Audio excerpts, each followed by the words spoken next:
कोई मुझे एक भी सिंधी बोलने वाला जज सुप्रीम कोर्ट नजर नहीं आता। हम ये नहीं कहते किसी का भी हक मारें, हम ये नहीं कहते किसी के साथ भी ज्यादती करें, लेकिन हम ये भी नहीं करने देंगे कि आप हमारा ही हक मारते रहे और हमारे साथ ही ज्यादती करते हैं। एक तो मैंने कहा इन सब लोगों ने बुग्स रखा पाकिस्तान पीपुल्स पार्टी के खिलाफ, वो जो माइंड सेट था, लेकिन एक और बुग्स भी रखा है। मैं बड़ी गौर से एक बात कहना चाह रहा हूँ। साकिब निसार साहब के दौर में जजेस एलिवेट हुए, उसके बाद खोसा साहब के दौर में जजेस एलिवेट हुए, फिर गुलजार साहब के दौर में जस्टिस एलिवेट हुए, और फिर अभी बंदयाल साहब के दौर में जस्टिस एलिवेट हुए। कोई मुझे एक भी सिंधी बोलने वाला जज सुप्रीम कोर्ट में नजर नहीं आता। क्या वजह है कि इन चारों टेन्योर्स में किसी सिंधी बोलने वाले का जज को सुप्रीम कोर्ट में नहीं रखा गया? कोई ऐसा जज जो सिंधी जुबान बात करता हो, उसके लिए क्या सुप्रीम कोर्ट में क्या खुदा न खासा नो गो एरिया बन गया है? क्या उसको वहां पे आप दाखिला ममनू कर दिया आपने?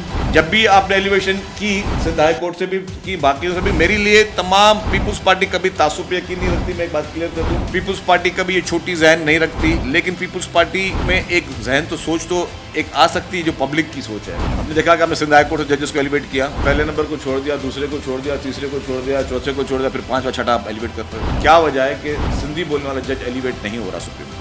एक ग्रीवेंसेस ये भी मौजूद है, लेकिन फिर भी हम वफाक की सोच रखते हैं, हम तासुब की सोच नहीं रखते। लेकिन ये हमारा इख्तियार है, जिन लोगों के हम वोट लेकर आते हैं, कि उनकी आवाज़ हम जरूर बुलंद करें, उनके जो ग्रीवेंसेस हैं वो जरूर बुलंद करें कि ये सोच यहाँ के लिए क्यों, ये नहीं होनी चाहिए, ये काबिल कबूल नहीं है। हम ये नहीं कहते किसी का भी हक मारें, हम ये नहीं कहते किसी के साथ भी ज्यादती करें, लेकिन हम ये भी नहीं करने देंगे कि आप हमारा ही हक मारते रहें और हमारे साथ ही ज्यादती करते रहें। ये भी काबिल कबूल हमें नहीं होगा।